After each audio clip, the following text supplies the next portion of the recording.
Saudaraku, mari kita lihat tema ini. Tolonglah segera. Apaan sih tema ini ya? Tolonglah segera. Mari kita lihat gambar ini. Kalau saudara lihat gambar ini, apa yang ada di pikiran saudara? Ada kebakaran, ada pemadam, ada orang-orang yang panik. By the way, gambar ini dibuat dengan AI. Saya buat sendiri dengan prompt AI, saudaraku ya. Dan inilah hasilnya ya. Ini Gemini ini, kalau mau tahu aplikasinya. Google Gemini ya. Jadi saya buat promptnya, lalu terjadilah gambar ini, saudaraku ya. Jadi ada kepanikan masyarakat yang tentunya mereka berteriak minta tolong, tolong padamkan apinya. Tolonglah segera, api ingin menyambar rumah kami, ruko kami. Dan pemadam datang ingin memadamkannya. Saudara, kalimat tolonglah segera itu memberikan kesan di hati kita waktu pertama kali kita mendengarnya apa? Sesuatu yang urgen, sesuatu yang darurat, sesuatu yang mendesak harus segera ditindaklanjuti. Kemudian kita lihat gambar berikutnya ini. Masih dengan AI. Makanya tulisan ambulannya tidak benar tuh. Promptnya kurang canggih. Saudara lihat kepanikan supir ambulan yang begitu panik karena di tengah kemacetan dia harus membawa pasien yang ada dalam keadaan darurat. Harus segera sampai ke rumah sakit, ke instalasi gawat darurat. Tapi kondisi jalanan begitu padat dan macet, apalagi di Konoha. Udah mau pusing kalau ada ambulan, biar aja tetap di depannya saudara ya. Kalau di luar-luar katanya begitu ada ambulan langsung minggir. Waktu saya pernah pelayanan ke Malaysia, saudaraku, ambulan di belakang lalu lintas begitu padat, semua langsung menyingkir ke kiri dan ke kanan. Ambulan lewat di tengah-tengah. Saya juga kaget dibawa bapak pendeta yang membawa saya waktu itu. Luar biasa di Malaysia. Kalau di Konoha nggak seperti itu tuh. Kalau perlu dipepeti di depan terus gitu. Tapi nggak semua masyarakat Indonesia seperti itu ya. Jadi begitu paniknya supir ambulan ini, dia tidak mau pasien darurat yang dibawanya akan meninggal di tempat atau di ambulan. Makanya dia begitu panik. Ini seolah dia mengatakan tolonglah segera, minggirlah, tolonglah segera. Kita coba melihat lagi gambar berikutnya. Seorang anak, ada tank di belakangnya, ada jamur nuklir di belakangnya, ada pesawat jet yang menunjukkan adanya bekas pertempuran, puing-puing, gedung-gedung yang hancur, dan nampak seorang anak dengan mainannya yang masih ada beberapa di situ. Anak ini menangis, dan kita jadi lebih memahami kalimat tolonglah segera. Saudara bisa membayangkan kalau itu adalah anak saudara. Saudara bisa membayangkan kalau itu Mario, kalau itu Samuel, kalau itu Elois, kalau itu Yechan, Yeji. Saudara bisa bayangkan di dalam kondisi seperti itu. Tolonglah segera. Kita lihat lagi gambar berikutnya. Seorang anak dengan pakaian lusuh di depan sekolahan, sementara teman-temannya berpakaian yang bagus dengan pakaian sekolah. Ada ibu dan bapak yang menangis karena tidak sanggup membelikan pakaian untuk anaknya. Dari sini kita mengerti secara dekat dengan hidup kita ketika kita membaca tema tolonglah segera. Ada sebuah desakan, ada sebuah urgensi, ada sebuah masalah yang ada di luar sana yang membutuhkan pertolongan kita. Tolonglah segera. Tema ini diambil dari Kisah Rasul 16 ayat 9. Mari kita baca bersama-sama 1, 2, 3. Pada malam harinya tampaklah oleh Paulus suatu penglihatan. Ada seorang Makedonia berdiri di situ dan berseru kepadanya, katanya, menyeberanglah kemari dan tolonglah kami. Saudara membayangkan diri saudara seperti Rasul Paulus. Saudara sudah lelah bekerja seharian, malam-malam sebelum saudara tidur, saudara duduk, tiba-tiba saudara dapat sebuah penglihatan yang real. Ada seorang berdiri di depan saudara mengatakan, tolonglah kami di Makedonia, tolonglah kami di Karawaci, tolonglah kami di Perum, tolonglah kami di Binong, menyeberanglah kemari, tolonglah kami. Saudaraku, banyak jiwa-jiwa di sekitar kita berteriak seperti ini, saudaraku. Tolonglah kami. Fisik mereka tidak kelihatan susah, fisik mereka kelihatan sehat-sehat saja, bahkan mungkin mereka punya kekayaan yang melimpah, tapi sesungguhnya jiwa mereka berteriak kepada kita semua, tolonglah kami. Ada keadaan darurat, ada keadaan urgen, ada keadaan mendesak yang membutuhkan kita untuk melakukan misi sebagai orang Kristen, sebagai orang percaya, untuk menolong mereka. Saat itu Rasul Paulus dalam perjalanan misinya, dia ada di Troas, dan di Troaslah dia mendapat penglihatan ini. Troas itu ujungnya Asia saat itu, Asia kecil, untuk menyeberang ke Makedonia di daerah Eropa. Dan di Troas itu kemudian muncullah penglihatan ini, menyeberanglah kemari, tolonglah kami. Nah, untuk memahami konteks Kisah Rasul pasal 16 ayat 9 ini, saudaraku, saya ingin mengajak kita untuk melihat perjalanan misi Rasul Paulus. Ada 4 perjalanan misi, tapi tentu cukup panjang. Saya akan menjelaskan 2 saja, karena di perjalanan misi kedua lah terjadi Kisah Rasul 16 ayat 9 itu tadi. Seorang dari Makedonia muncul dalam penglihatan Rasul Paulus dan mengatakan, menyeberanglah kemari, tolonglah kami. Mari kita lihat konteksnya biar saudara dapat big picture-nya. Yang pertama, perjalanan misi Rasul Paulus di sekitar tahun 46 atau 47 sampai 49 Masehi. Kita lihat itu terjadi di, kalau saudara baca Alkitab, Kisah Rasul 13 sampai 14. Kalau saudara lihat di Alkitab saudara, Kisah Rasul 13 sampai 14 itu perjalanan misi pertama Rasul Paulus. Fokusnya pada wilayah Asia kecil, sekarang itu Turki Barat. Saudara bayangkan negara Turki sekarang, disitulah Rasul Paulus fokus pertama untuk perjalanan misinya. Seperti di Siprus, Pisidia, Iconium, Listra, Derbe. Jadi kalau saudara baca kitab Kisah Para Rasul, ada nama kota-kota ini, itu ada di sekitar pasal 13-14, itu perjalanan misi pertama. Dan ini menandai permulaan pemberitaan Injil secara intensif kepada bangsa bukan Yahudi. Saudara bisa lihat petanya, yang merah itu berangkat, yang biru itu pulang, ya. Jadi saudara lihat di situ Seleukia awal berangkatnya, Yerusalem di bawah nih. Nah, Yerusalem tuh yang titik bawah tuh. Jadi saudara bayangin Israel lagi perang tuh kan, di rudal-rudal tuh di situ tuh rudalnya gerak-gerak di situ. Nah, di agak atasnya daerah Syria, situ Rasul Paulus start. Yang garis merah itu perjalanan misi pertama, garis birunya pulang, ya, ke Antioquia. Nah, saudaraku, awal mulanya dalam misi ini Rasul Paulus bersama dengan Barnabas memulai perjalanan dari Antioquia di Syria. Saya menjelaskan ini, saudara, ada maknanya nanti. Kenapa sih Pak cerita-cerita begini nggak relevan sama hidup kita? Nanti ada maknanya, saudara, ya. Jadi saudara lihat Paulus bersama Barnabas memulai perjalanan. Jadi 2 orang ini. Lalu kemudian dia memulai perjalanan ke Siprus. Mereka berlayar ke Siprus, di mana di Pafos Paulus berhadapan dengan Elimas, si penyihir, dan membuat Gubernur Sergius Paulus bertobat. Nah, itu di perjalanan misi pertama. Lalu kemudian mereka menuju ke Asia Kecil. Di Asia Kecil mereka mengunjungi kota Perga. Di situ mereka bertemu dengan atau Yohanes Markus meninggalkan rombongan dan kembali ke Yerusalem. Jadi ada beberapa rombongan, beberapa orang dalam rombongan Paulus dan Barnabas. Di situ Yohanes Markus meninggalkan rombongan dan kembali ke Yerusalem. Nanti saudara baca selengkapnya di Kisah Para Rasul. Kemudian mereka ke Antioquia di Pisidia. Paulus memberitakan Injil di sinagoga di situ, menyoroti Tuhan Yesus sebagai penggenapan nubuat perjanjian lama. Setelah ditolak oleh sebagian orang Yahudi, perhatikan ya, ditolak. Jadi di dalam menjalankan misi, Rasul Paulus itu nggak selalu mulus. Ada penolakan. That's the point. Ada penolakan. Dia ditolak oleh sebagian orang Yahudi, padahal dia mantan rabi Yahudi. Tapi ketika dia bertobat, ikut Yesus, memberitakan Injil, dia ditolak oleh sebagian orang Yahudi. Mereka beralih memberitakan kepada orang bukan Yahudi. Awalnya cari sesama kaum dulu Yahudi, sekarang cari orang-orang lain, bangsa-bangsa lain. Dan kemudian menyebabkan banyak orang percaya. Banyak orang percaya kepada pemberitaan Rasul Paulus dan timnya.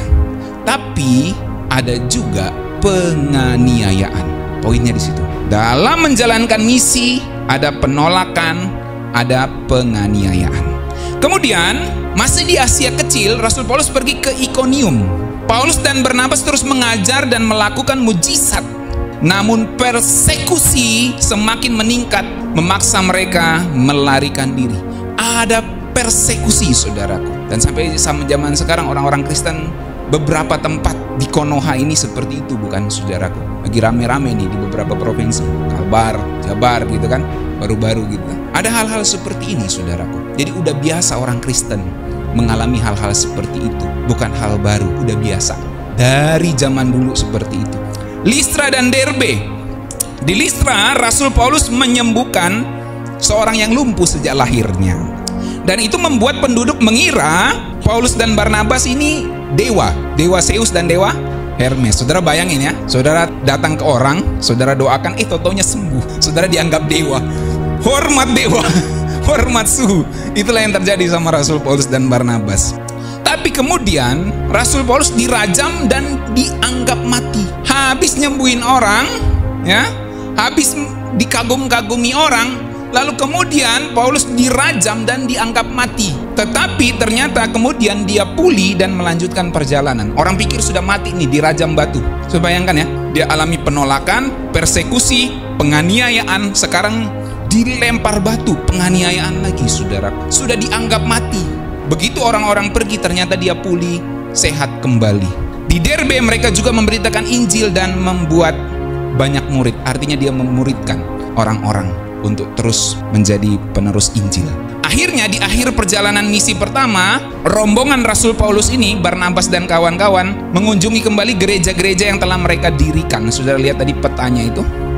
Akhirnya mereka kembali mengunjunginya karena dari kota ini, kota ini, kota ini, kota ini, kota ini. Nah, untuk balik mereka kan balik lagi. Kota ini, kota ini, kota ini lagi. Nah, di situ mereka kunjungi balik, menguatkan kembali iman orang-orang yang telah dilayaninya dan menetapkan penatua di setiap jemaat. Sebelum akhirnya rombongan itu kembali ke Antioquia di Syria. Mari kita lihat perjalanan misi yang kedua. Saudara nanti akan menemukan kenapa saya menceritakan ini.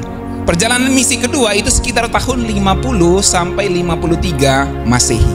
Itu dimulai di Kisah Rasul 15 ayat 36 sampai 18 ayat 22. Dimulai dari Antioquia, meliputi wilayah Asia Kecil dan bagian barat dan Yunani, Eropa.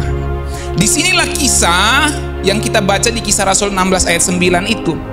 Ketika Paulus mendapatkan penglihatan, orang Makedonia memohon pertolongan, menyeberanglah kemari dan tolonglah kami segera.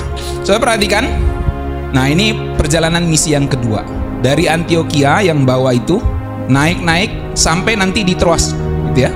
Naik sampai di Troas, gitu. Di Troas tuh yang sana itu. Oke, bisa di next slide. Nah, ini lebih gede. Saudara lihat Troas itu kan di ujung tuh. Nah, di Troas itulah Rasul Paulus dapat penglihatan. Ada orang Makedonia itu Eropa yang situ. Ada Tesalonika, Berea, Filipi. Orang Makedonia berteriak kepada Rasul Paulus, menyeberanglah kemari, tolonglah kami segera. Saudara bisa bayangin ya, saudara duduk malam-malam, tiba-tiba ada orang muncul di depan saudara dalam penglihatan, tolonglah kami. Itulah yang terjadi sama Rasul Paulus, saudara. Dan untuk memulai perjalanan misi ini, apa yang terjadi? Kita balik ke titik sebelumnya lagi. Sebelum peristiwa itu terjadi, saudaraku, ada perselisihan dan pemisahan antara Paulus dan Barnabas. Sebelum Rasul Paulus menjawab misi panggilan, tolonglah kami segera, dia juga punya masalah. Jadi kalau saya memberitakan firman Tuhan tentang misi, saudara mungkin berpikir gini, aduh jangankan misi Pak, Bapak suruh kami beritakan Injil lagi. Kami aja susah makan hari-hari. Kami aja mau dagang susah. Kami aja mau bayar ini bayar itu susah. Bagaimana kami mau memikirkan orang lain? Urusan kami diri sendiri aja belum selesai. Nah, saya mau kasih tahu saudaraku, Rasul Paulus pun punya masalah. Di dalam tim pelayanannya ada perbedaan pendapat yang begitu tajam antara dirinya dan Barnabas. Paulus dan Barnabas berselisih mengenai Yohanes Markus yang menyebabkan mereka akhirnya berpisah. Saya bayangkan Paulus dan Barnabas mungkin gini, ya udah daripada kita tengkar terus nih ya. Beda pendapat kita, Ya walaupun kita sama-sama rasul nih, sama-sama pelayan Tuhan, udah kita pisahin diri aja. Kamu pelayanan ke sana, saya pelayanan ke sini. Jadi orang yang diberikan misi oleh Tuhan, tolonglah segera, juga adalah orang yang punya masalah. Jadi ketika firman Tuhan ini datang untuk kita semua, tolonglah segera, firman Tuhan ini datang kepada setiap kita yang juga mempunyai masalah kehidupan, masalah relasi, masalah ekonomi, dan lain-lain. Dan Rasul Paulus juga tentu punya permasalahan ekonomi. Itu sebabnya akhirnya nanti dia menjadi penjual tenda demi tentu mencukupi kebutuhan hidupnya sehari-hari. Dan dia tidak mau bergantung kepada jemaat yang bisa saja jemaat itu harusnya memberi Paulus nafkah. Nah saudaraku, kemudian setelah perselisihan dengan Barnabas, kemudian Rasul Paulus ditambahkan tim rekan kerja yang lain. Rasul Paulus mengunjungi kembali jemaat-jemaat di Syria, Kilikia, Derbe, Listra, di mana di situ muridnya, anak rohaninya yang bernama Timotius bergabung dengan mereka sebagai rekan sepelayanan. Dan wilayah Galatia dan Frigia untuk menguatkan gereja-gereja. Kemudian tibalah titik di kisah yang kita baca tadi, Kisah Rasul 16 ayat 9. Setelah perselisihan dengan Barnabas, Rasul Paulus kemudian berangkat ke Troas dengan timnya itu, dan disitulah Paulus menerima penglihatan tentang seorang pria Makedonia yang memohon bantuan kepadanya dan menuntun mereka untuk menyeberang ke Eropa. Di Troas itu juga Lukas bergabung dengan mereka. Lukas yang menulis Kisah Para Rasul ini. Jadi penulis Kisah Para Rasul itu saksi hidup bagaimana perjalanan Rasul Paulus, itu Lukas. Lukas yang menulis kitab Lukas. Lukas juga yang menulis Kisah Para Rasul. Dia adalah seorang dokter. Dia seorang dokter yang kemudian tergabung di dalam tim misi pelayanannya Rasul Paulus. Dan di Troaslah Lukas bergabung dengan timnya Rasul Paulus dan Timotius. Dan di situ Rasul Paulus dapat penglihatan, tiba-tiba seseorang muncul dari Eropa atau Makedonia saat itu. Menyeberanglah kemari, tolonglah kami. Kemudian singkat ceritanya Rasul Paulus menyeberang, berangkat ke Filipi. Filipi tadi itu kan Makedonia ya, sudah di Eropa. Kemudian di Filipi Rasul Paulus memberitakan Injil. Hasilnya adalah Lydia, seorang penjual kain ungu, menjadi orang Eropa pertama yang bertobat. Jadi benarlah seruan saudaraku, ketika Rasul Paulus ada di ujung Asia di Troas itu, ada orang yang berteriak kepadanya, menyeberang kemari, tolonglah kami. Dan ketika mereka menyeberang, tiba di kota Filipi di Makedonia itu, kemudian mereka memberitakan Injil, dan seorang buah sulung pertama yang bertobat adalah Lydia. Makanya nama Lydia itu nama yang indah saudaraku. Seorang yang pertama bertobat di Eropa. Dia seorang penjual kain ungu, dan dia menjadi orang Eropa pertama yang bertobat. Kemudian Paulus dan Silas dipukuli dan dipenjara. Luar biasa saudaraku penderitaan para rasul ini ya. Disuruh menyeberang, menolong orang-orang di Makedonia, tapi orang-orang di Makedonia itu juga yang memenjarakan tim pelayanan ini. Terutama Paulus dan Silas dipukul di penjara, dan menariknya itu setelah mereka mengusir roh jahat dari seorang hamba perempuan peramal. Saudara baru usir setan nih. Dalam nama Yesus orang Nazaret, segala roh-roh jahat pergi. Beberapa waktu kemudian saudara di penjara. Enak nggak jadi pemberita Injil saudaraku? Kita pikir kita sakti, nggak ada orang berani. Ternyata setelah usir roh setan, kita dipenjara oleh pihak pemerintah. Jadi saudara bisa melihat betapa menderitanya orang-orang yang memberitakan Injil. Tapi kemudian Tuhan membela hambanya. Terjadi gempa bumi, pintu penjara terbuka yang kemudian menyebabkan kepala penjara dan keluarganya bertobat. Nah saudaraku, berlanjut ke kota yang lain masih di Makedonia, Tesalonika dan Berea. Mereka memberitakan Injil di sinagoga, tempat ibadahnya orang Yahudi saat itu. Di Tesalonika sebagian orang Yahudi percaya, tapi sebagian yang lain jadi iri dan menyebabkan kerusuhan. Saudara, buat retreat nih. Buat retreat nih. Terus banyak orang bertobat, akhirnya ada yang nggak mau bertobat, iri dan buat kerusuhan. Nah itu yang terjadi. Mirip-mirip yang terjadi di Konoha kan? Itu terjadi sejak zaman dulu saudaraku. Jadi nggak usah heran. Memang orang Kristen tuh salibnya itu.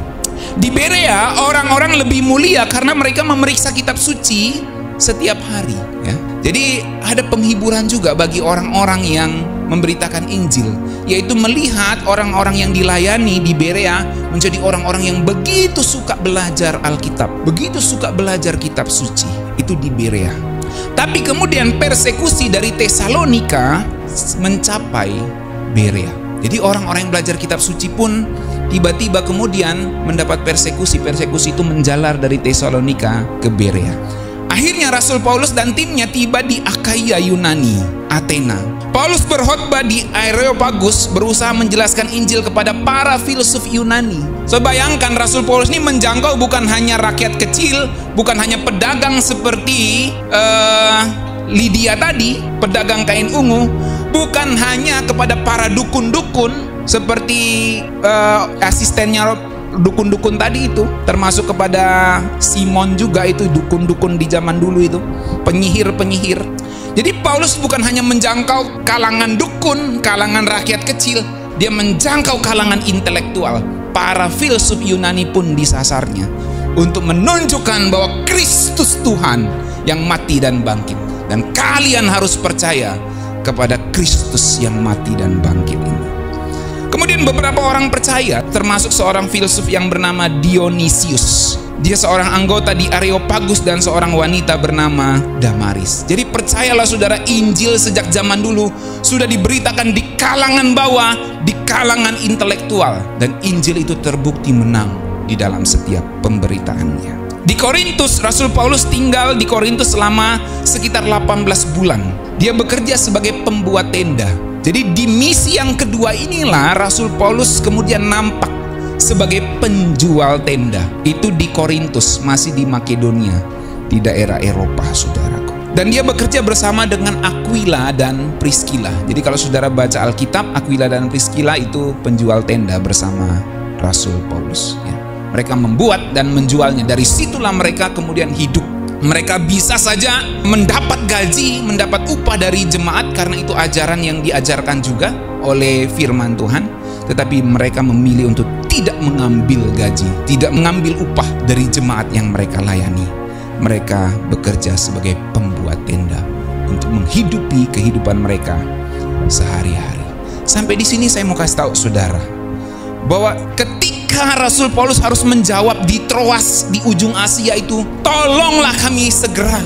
Dia harus menyeberang ke Eropa, dan itu pasti butuh biaya, butuh logistik, butuh segala hal untuk tim perjalanan itu, makanan minum mereka. Dan untuk mencukupi segala kebutuhan itu, Rasul Paulus harus sampai jual tenda. Jadi orang-orang yang dipakai oleh Tuhan itu orang-orang yang juga punya masalah sama seperti kita. Masalah cari uang, masalah kehidupan, masalah relasi, seperti Rasul Paulus dengan Barnabas tadi. Orang-orang yang punya masalah, tapi mereka menjawab panggilan Tuhan, tolonglah kami segera. Jadi nggak ada alasan bagi kita semua, aku masih punya masalah Pak, aku belum selesai dengan diriku sendiri. Kita harus menjawab panggilan Tuhan ini, tolonglah segera. Sudah bisa dapat pesannya, amin. Di Korintus Rasul Paulus menjawab panggilan Tuhan ini. Dia harus memberitakan Injil walaupun dia harus menghadapi tantangan untuk mencukupi kebutuhannya sehari-hari. Dan di kota Korintus inilah Rasul Paulus menulis surat 1 dan 2 Tesalonika. Itu di perjalanan misi yang kedua itu. Pada akhirnya di ujung perjalanan misi kedua, Rasul Paulus kembali ke Antioquia.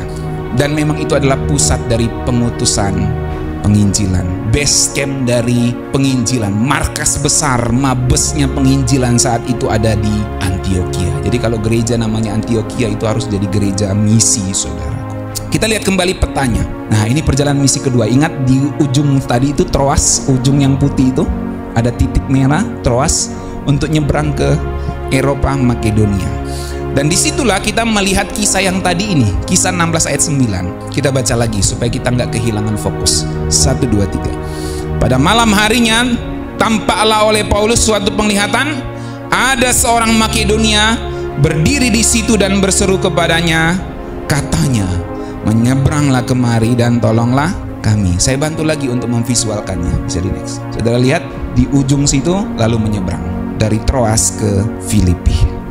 Apa yang bisa kita pelajari dari kisah singkat perjalanan misi Rasul Paulus tadi, saudaraku? Paulus ada luka. Dia punya masalah. Dia mengalami penolakan.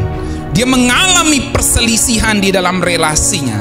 Dan dia mengalami berbagai tantangan di dalam hidupnya.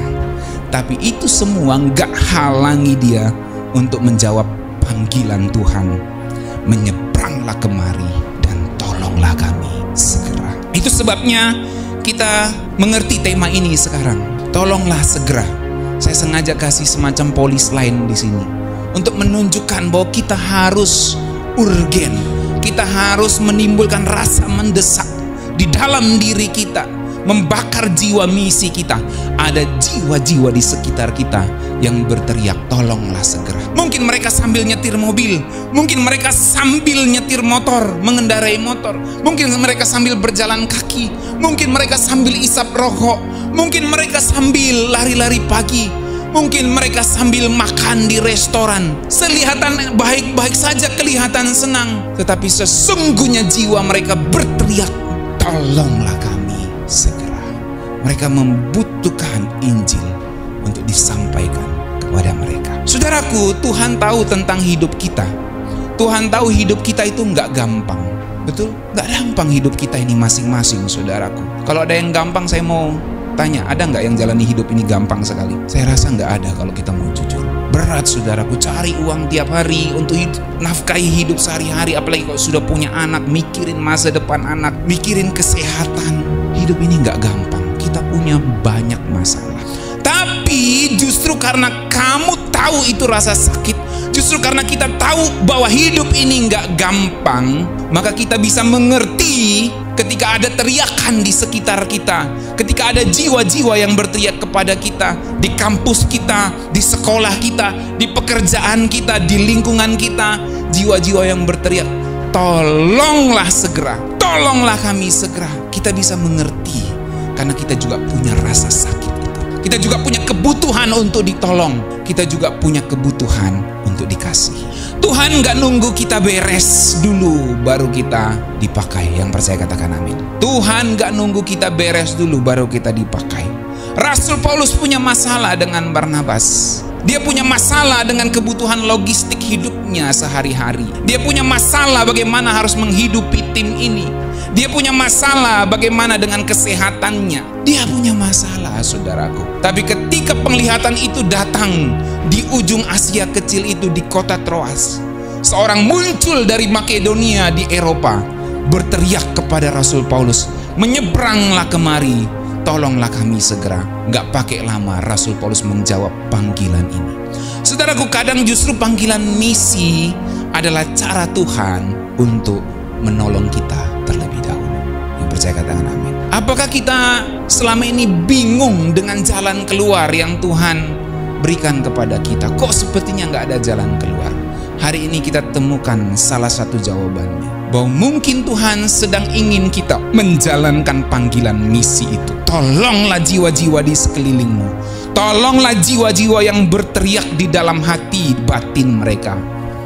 Beritakanlah Injil kepada kami. Nah, saudaraku, tentu mungkin ada saja narasi palsu di dalam diri kita yang akan bilang seperti ini. Itu mah kata pendeta saja. Aku mah nggak layak. Aku bukan siapa-siapa. Aku nggak sekolah teologi. Panggilan itu buat yang rohani-rohani saja deh. Tuhan mungkin mau pakai orang lain, bukan saya. Mungkin itu untuk Pak Pendeta. Mungkin itu untuk si dia, si A, si B, si C. Tapi itu mungkin bukan untuk saya. Saya mau kasih tahu, itu narasi palsu yang sedang dibangun di dalam dirimu. Kebenarannya adalah bahwa Tuhan tidak memanggil yang layak. Tuhan melayakkan yang dipanggil. Amin. Begitu kita menjawab panggilan Tuhan, Tuhan yang akan melayakkan kita. Kita nggak butuh layak dulu untuk menjalankan misinya. Dia yang melayakkan kita di dalam panggilannya. Mungkin kita pernah ditinggalkan. Mungkin kita pernah ditolak, mungkin kita pernah diabaikan, mungkin kita tahu rasanya nggak pernah dianggap. Seperti Rasul Paulus, dia beritakan Injil kepada orang-orang Yahudi. Orang-orang Yahudi nggak anggap dia. Rasul Paulus bisa ngomong gini, kamu tahu nggak, aku ini rabi Yahudi dulu, tapi sekarang gua bertobat nih. Aku rabi Yahudi, tahu banget ajaran Taurat daripada lulu semua. Gua lebih tahu ajaran Taurat daripada lulu semua. Tapi aku yang intelektual ini tahu bahwa Kristus adalah penggenapan hukum Taurat dan aku harus percaya kepadanya. Dengan segala kemampuan intelektualnya pun orang-orang tetap masih menolak Rasul Paulus. Kesel enggak saudara? Kalau saudara tahu sesuatu kebenaran, saudara ajarkan sama orang, tapi orang itu tetap ngotot dengan pendapatnya, dengan pikirannya yang pendek itu. Kesel enggak kita saudara? Kesel. Ini orang kok begitu tidak mau percaya pada kebenaran yang saya beritakan. Jadi Rasul Paulus pun pernah merasa nggak dianggap saudaraku. Dia ditolak juga walaupun dia seorang yang intelektual. Tapi justru luka yang dialaminya sebagai seorang pelayan Tuhan, sebagai seorang hamba Tuhan, luka yang dialaminya justru bisa jadi bahasa cinta buat orang lain yang sedang menjerit. Tolonglah segera. Kita bisa tahu bagaimana rasanya kekurangan uang waktu kita pernah mengalami yang namanya kekurangan uang. Kita bisa tahu jeritan hati-hati yang terluka di luar sana, jeritan hati-hati yang membutuhkan Injil, karena kita tahu pernah rasanya mengalami kehausan dan kelaparan rohani dan jiwa kita membutuhkan Tuhan. Jadi luka yang kita alami justru bisa jadi bahasa cinta buat orang lain. Gak ada alasan untuk kita tidak menjawab panggilan Tuhan ini. Amin saudaraku. Penderitaan, kesulitan, dan berbagai pergumulan hidup bukanlah akhir cerita hidup kita. Tapi berbagai penderitaan, berbagai trauma, kesulitan hidup yang kita alami justru bisa jadi bahan bakar misi Tuhan di dalam hidup kita. Gak semua orang harus berkhotbah tentunya, tapi semua orang punya luka, semua orang punya trauma, semua orang punya rasa kesal di hati. Yang rasa kesal itu, trauma, luka itu bisa dipakai oleh Tuhan untuk menjawab jeritan orang lain. Aku pernah ada di posisi seperti kamu, tapi sejak aku temukan Yesus, hidupku berubah. Mau gak kamu ikut saya? Luka yang kita alami justru bisa membuat kita empati kepada orang lain. Itu bisa jadi bahasa cinta dari Tuhan untuk kita bisa menjawab panggilan jiwa-jiwa yang berseru kepada kita semua. Menyeberanglah kemari, tolonglah kami. Saudaraku, kita bukan korban kehidupan. Kita adalah utusan ilahi. Amin. Saudara, seringkali kita merasa playing victim. Ya udahlah, aku begini karena papaku, karena mamaku, karena pola asuh yang salah, karena lingkungan, karena begini. Kita memainkan peran sebagai korban kehidupan. Oke, memang itu membentuk kita nggak bisa sangkali. Tapi firman Tuhan datang kepada kita, kamu adalah utusan ilahi. Kamu bukan cuma korban kehidupan, korban salah asuh, korban salah didik, korban lingkungan. Kamu bukan cuma itu. Kamu adalah utusan Tuhan yang mendapat panggilan dari jiwa-jiwa di sekitarmu yang berteriak, menyeberanglah kemari, tolonglah kami segera. Kita bukan sisa dari sistem dunia yang kadangkala buat kita kesal. Kita adalah respon Allah di dunia yang terluka. Keberadaan kita sebagai orang Kristen di lingkungan kita, di sekitar kita, di pekerjaan kita, di tempat olahraga kita, di tempat bermain kita, di sekolah kita, di kantor, di lingkungan pekerjaan kita. Kita adalah respon Allah untuk menjawab orang-orang yang terluka di sekitar kita. Yang percaya katakan amin. Engkau hadir dimanapun engkau punya posisi saat ini untuk menjawab jiwa-jiwa yang berteriak di dalam hati mereka, tolonglah kami segera. Tolonglah segera bukan cuma perintah, tapi jati diri kita, panggilan kita, identitas kita untuk menjawabnya. Yohanes 20 ayat 21, Tuhan Yesus pernah mengatakan, damai sejahtera bagi kamu. Sama seperti Bapa mengutus aku, demikian juga sekarang aku mengutus kamu. Menjawab panggilan jiwa-jiwa yang terhilang itu, tolonglah kami segera. 1 Petrus 2 ayat 9. Mari kita baca sama-sama. 1, 2, 3. Tetapi kamulah bangsa yang terpilih, imamat yang rajani, bangsa yang kudus, umat kepunyaan Allah sendiri, supaya kamu memberitakan perbuatan-perbuatan yang besar dari Dia yang telah memanggil kamu keluar dari kegelapan kepada terangnya yang ajaib, supaya kamu memberitakan perbuatan-perbuatan yang besar dari Dia. Tolonglah kami segera adalah sebuah panggilan, adalah identitas kita untuk menjawabnya. Kita memberitakan perbuatan-perbuatan besar dari Tuhan. 2 Korintus 1 ayat 3-4. Mari kita baca sama-sama.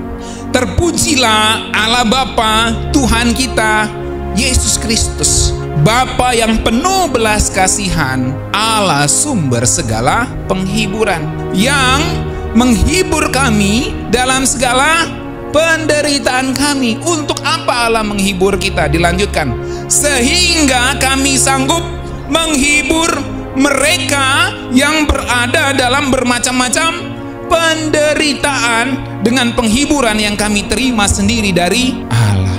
Kamu boleh punya luka, kita boleh punya luka, kita boleh punya trauma, kita boleh punya segala masa lalu yang gelap di belakang. Tapi ketika Allah menjamah kehidupan kita, Dia menghibur kita supaya kita bisa menghibur orang lain. Jadi tolonglah kami segera, itu adalah panggilan, itu adalah identitas kita sebagai orang-orang Kristen untuk menjawab panggilan itu. Tolonglah kami segera. Saudaraku, kita punya banyak masalah dalam hidup ini. Rasul Paulus juga punya banyak masalahnya. Saya sudah ceritakan dari misi pertama sampai misi kedua, banyak sekali masalah hidupnya. Dan bukti dia menjadi penjual tenda menunjukkan dia punya permasalahan dengan keuangan. Sehingga nanti di kitab yang lain dia mengatakan, aku tahu apa itu kekurangan, aku tahu apa itu kelimpahan, tetapi segala perkara dapat kutanggung di dalam Dia yang memberi kekuatan kepadaku. Amin. Jadi kita semua punya masalah, saudaraku. Tapi jangan lupa kita punya identitas untuk menjawab panggilan Tuhan di dalam hidup kita masing-masing. Ada jiwa-jiwa di sekeliling kita, di kantor, di pekerjaan, di lingkungan, di pelayanan kita, yang berteriak kepada kita semua, menyeberanglah kemari, tolonglah kami segera. Saudaraku, jangan tunggu kita sembuh total untuk mulai melangkah. Kadang Tuhan justru menyembuhkan kita di tengah-tengah langkah kita menjalankan misi Tuhan itu. Dunia sedang menjerit, tolonglah segera. Dan Tuhan hari ini menjawab jeritan dunia itu, jeritan jiwa-jiwa itu lewat kita semua. Amin.